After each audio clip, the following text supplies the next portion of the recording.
जय हिंद दोस्तों। हम लोग क्राउन पब्लिकेशन का वस्तुनिष्ठ सामान्य ज्ञान देख रहे थे जो सभी प्रतियोगिता परीक्षा के लिए इम्पोर्टेंट है। हम लोग पॉलिटी का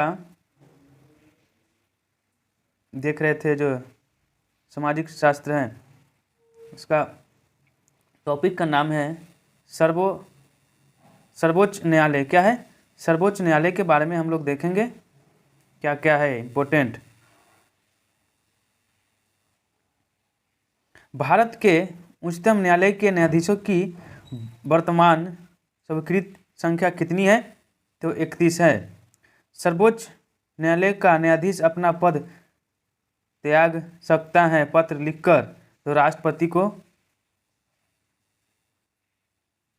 सर्वोच्च न्यायालय के न्यायाधीशों की नियुक्ति की जाती है राष्ट्रपति के द्वारा, तो हो जाएगा सर्वोच्च न्यायालय के मुख्य न्यायाधीश से परामर्श के साथ। उच्चतम न्यायालय में संविधान के निर्वाचन से संबंधित मामले की सुनवाई करने के लिए न्यायाधीशों की संख्या कम से कम कितनी होनी चाहिए? तो 5 होनी चाहिए। भारत में उच्चतम न्यायालय का उद्घाटन किस तिथि को हुआ था? तो 28 जनवरी 1950 को हुआ था। निम्नलिखित में से किस वाद में उच्चतम न्यायालय ने संविधान के मूल ढांचे का सिद्धांत प्रतिपादित किया था? तो हो जाएगा केशवानंद भारती। सर्वोच्च न्यायालय में तत्सर्व न्यायाधीशों की नियुक्ति जब क्या हो जाएगा? न्यायालय के किसी सत्र के लिए न्यायाधीशों का कोरम नहीं होता। सर्वोच्च न्यायालय में सेवानिवृत्ति की आयु कितनी होती है? तो 65 वर्ष की होती है। मंत्रिमंडल के फरवरी 2008 में लिए गए एक निर्णय के अनुसार सरकार उच्च न्यायालय में जजों की संख्या में वृद्धि करेगी। इस निर्णय के अंतर्गत भारत के मुख्य न्यायाधीश को छोड़कर उच्चतम न्यायालय में जजों की संख्या तब होगी तो 30 न्यायाधीश होगी। भारत के उच्चतम न्यायालय की स्वतंत्रता की रक्षा हेतु क्या प्रावधान है? एक में हो जाएगा उच्चतम न्यायालय के न्यायाधीश की नियुक्ति करते समय भारत के राष्ट्रपति को भारत के मुख्य न्यायाधीश से विचार विमर्श करना पड़ा। फिर 3 नंबर सही है, ऑप्शन ए सही है। 3 में है न्यायाधीशों का वेतन भारत की संचित निधि पर आरोपित होता है जिस पर विधानमंडल को अपना मत नहीं देना होता है। वाद एवं उस वाद में उच्चतम न्यायालय की व्यवस्था के त्रुटिपूर्ण युग्म को पहचाने, तो हो जाएगा यहाँ पे बेला बनर्जी वाद। विदेशी यात्री का अधिकार हैदिक स्वतंत्रता का भाग। संविधान के किस अनुच्छेद के अंतर्गत न्यायालयों द्वारा संसद की कार्यवाहियों की जांच करना प्रतिबंधित किया गया है? तो अनुच्छेद 122। संविधान की व्याख्या करने का अंतिम अधिकार किससे है? तो सर्वोच्च न्यायालय के। सर्वोच्च न्यायालय के उस मंडल में जो सर्वोच्च न्यायालय में जजों की नियुक्ति की अनुशासन से संबंधित है में सर्वोच्च न्यायालय के मुख्य न्यायाधीश के अतिरिक्त कुछ अन्य वरिष्ठ न्यायाधीश होते हैं। ऐसे न्यायाधीश जो इस मंडल के सदस्य होते हैं तो क्या हो जाएगा? 4 हो जाएगा। विधायी शक्ति की संघीय सूची में समाविष्ट किसी विषय के संबंध में भारत के उच्चतम न्यायालय के अधिकार क्षेत्र को बढ़ाने का अधिकार दिया था? तो संसद को। उच्चतम न्यायालय के न्यायाधीशों का वेतन निर्धारित किया जाता है संसद द्वारा। सर्वोच्च न्यायालय में न्यायाधीश नियुक्ति होने के लिए व्यक्ति को कम से कम कितने वर्ष उच्च न्यायालय का एडवोकेट होना चाहिए? तो 10 वर्ष का।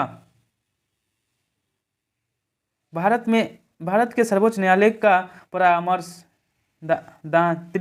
अधिकार से प्रयुक्त होता है कि जब सार्वजनिक महत्व के कानूनी तथा तथ्यात्मक मामले में राष्ट्रपति को परामर्श दे सकता है। संविधान का कौन सा अनुच्छेद उच्चतम न्यायालय के उसके द्वारा दिए गए निर्णय अथवा आदेश के पुनः अवलोकन हेतु अधिकृत करता है तो हो जाएगा अनुच्छेद 137।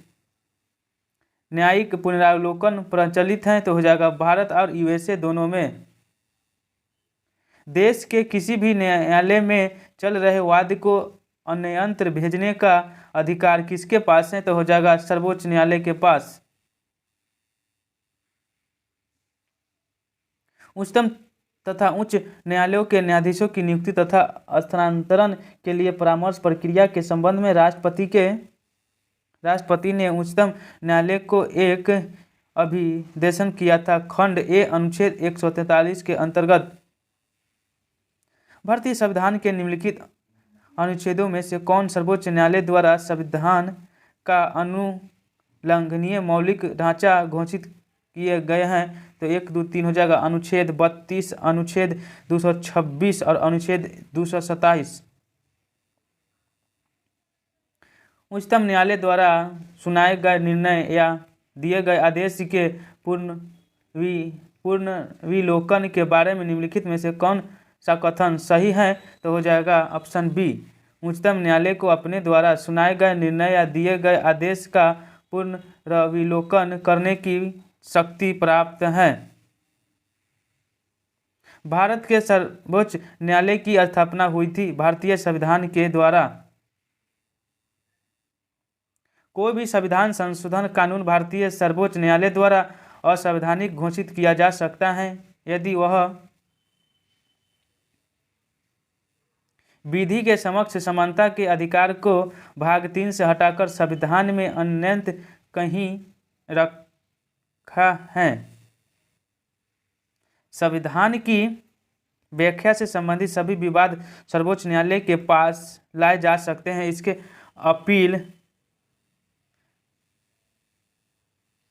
अपीलीय क्षेत्राधिकार के अंतर्गत निम्नलिखित कथनों पर विचार करें, केवल 2 सही होगा। क्या है? यदि वह ऐसी कोई सलाह मांगता है। सर्वोच्च न्यायालय के न्यायाधीश डैश के बाद भारत के राष्ट्रपति द्वारा हटाए जा सकते हैं तो हो जाएगा संसद में महाभियोग प्रस्ताव पारित होने। जब भारतीय न्यायिक पद्धति में लोकहित मुकदमा PIL लगाया गया तब भारत के मुख्य न्यायमूर्ति कौन थे तो हो जाएगा PN भगवती। भारतीय संविधान में तदर्थ न्यायाधीशों की नियुक्ति का प्रावधान होता है तो हो जाएगा सर्वोच्च न्यायालय में। उच्चतम न्यायालय की परामर्शी अधिकारिकता के विषय में निम्नलिखित में से कौन कथन सही है तो हो जाएगा यहाँ पे 2 और 3। 2 में क्या है? परामर्शी अधिकारिकता की शक्ति के अधीन प्राप्त किसी निर्देश पर उच्चतम न्यायालय की पूर्ण पीठ सुनाई करती है। परामर्श अधिकारिकता के अधीन प्राप्त निर्देशक पर व्यक्त किया हुआ उच्चतम न्यायालय का मत सरकार पर बाध्यकारी नहीं होता।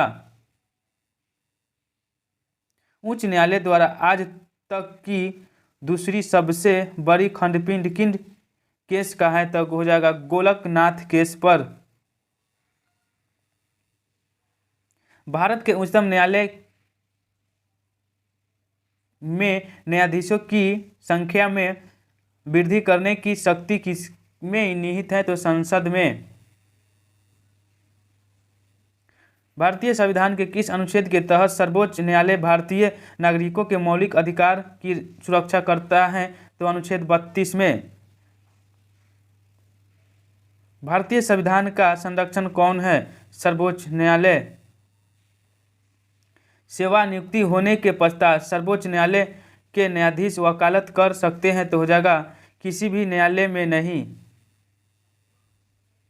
भारत का उच्चतम न्यायालय कानून या तथ्य के मामले में राष्ट्रपति को परामर्श देता है तो हो जाएगा तभी जब वह ऐसे परामर्श के लिए कहलाता है। भारतीय संविधान में न्यायिक पुनरावलोकन का अधिकार किससे है तो विधि का शासन। केंद्र और राज्य के बीच होने वाले विवादों का निर्णय करने की भारत के उच्चतम न्यायालय की शक्ति किसके अंतर्गत आती है तो हो जाएगा मूल अधिकारिकता के अंतर्गत। निम्नलिखित में से कौन से मामले उच्च न्यायालय और उच्चतम न्यायालय की आधिकारिकता में आते हैं? तो हो जाएगा उपयुक्त में से सभी। भारत के सर्वोच्च न्यायालय के कार्यवाह मुख्य न्यायाधीश की नियुक्ति करता है तो राष्ट्रपति करते हैं। भारतीय संविधान का कौन सा अनुच्छेद संवैधानिक विवाद में सर्वोच्च न्यायालय के अपीलीय क्षेत्राधिकार से संबंधित है? तो हो जाएगा अनुच्छेद 134A को मिलाकर अनुच्छेद 132 को पढ़ना। उच्चतम न्यायालय से कानूनी मामले पर किसको परामर्श लेने का अधिकार है? तो किसको अधिकार है? तो राष्ट्रपति को अधिकार है। निम्नलिखित कथनों में कौन सा एक सही नहीं है? तो बी और सी सही नहीं है। यहाँ पे संसद न तो ए होगा 46 का ऑप्शन, न ए आंसर होगा न बी होगा।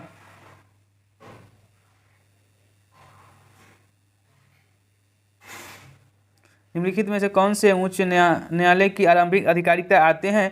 तो 1 और 4 होगा। 1 में क्या है? भारत तथा एक या अधिक राज्यों के बीच विवाद, 2 या अधिक राज्यों के बीच का विवाद।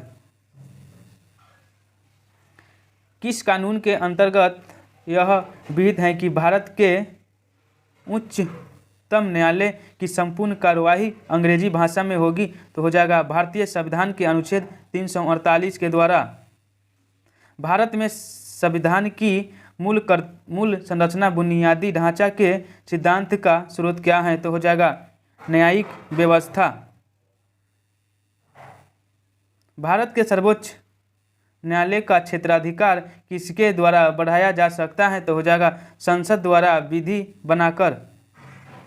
जनहित याचिका PIL कहाँ पर प्रस्तुत की जा सकती है? तो हो जाएगा उच्च न्यायालय एवं सर्वोच्च न्यायालय दोनों में।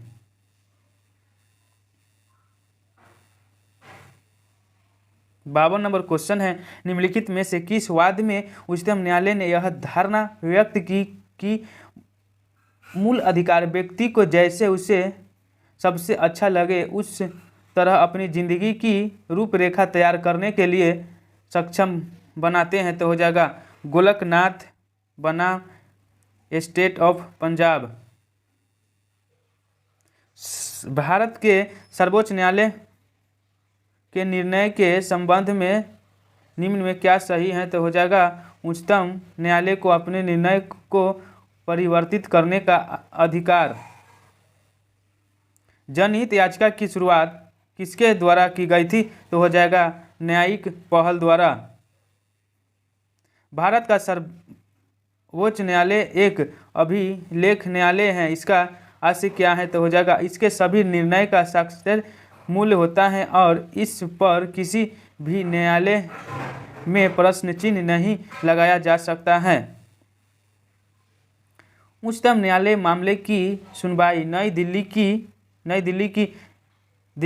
दिल्ली में करता है, परंतु किसी अन्य स्थान पर भी सुनवाई कर सकता है। तो हो जाएगा राष्ट्रपति के अनुमोदन से। भारत के नीचे दिए गए न्यायिकों में से किन्हें अभिलेख न्यायालय माना जाता है? तो हो जाएगा उच्च न्यायालय एवं उच्चतम न्यायालय को। लोकहितवाद मुकदमे की संकल्पना का उद्गम देश क्या है? तो USA हो जाएगा। PIL क्या है?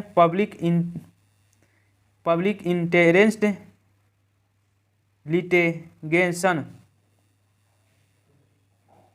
भारत के संविधान के संदर्भ में सामान्य विधियों में अंत्येष्टि प्रतिषेध अथवा निवर्धन अथवा उपबद्ध अनुच्छेद 142 के अधीन संवैधानिक शक्तियों पर प्रतिनिषेध अथवा निवर्धन की तरह कार्य नहीं कर सकते। निम्नलिखित में से कौन सा एक इसका अर्थ हो सकता है? तो हो जाएगा भारत का उच्चतम न्यायालय अपनी शक्तियों के प्रयोग में संसद द्वारा निर्मित विधियों से वाद नहीं होता। भारत में न्यायिक सक्रियता संबंधित है जनहित याचिका में। यहाँ पे क्वेश्चन समाप्त हुआ। जय हिंद, जय भारत।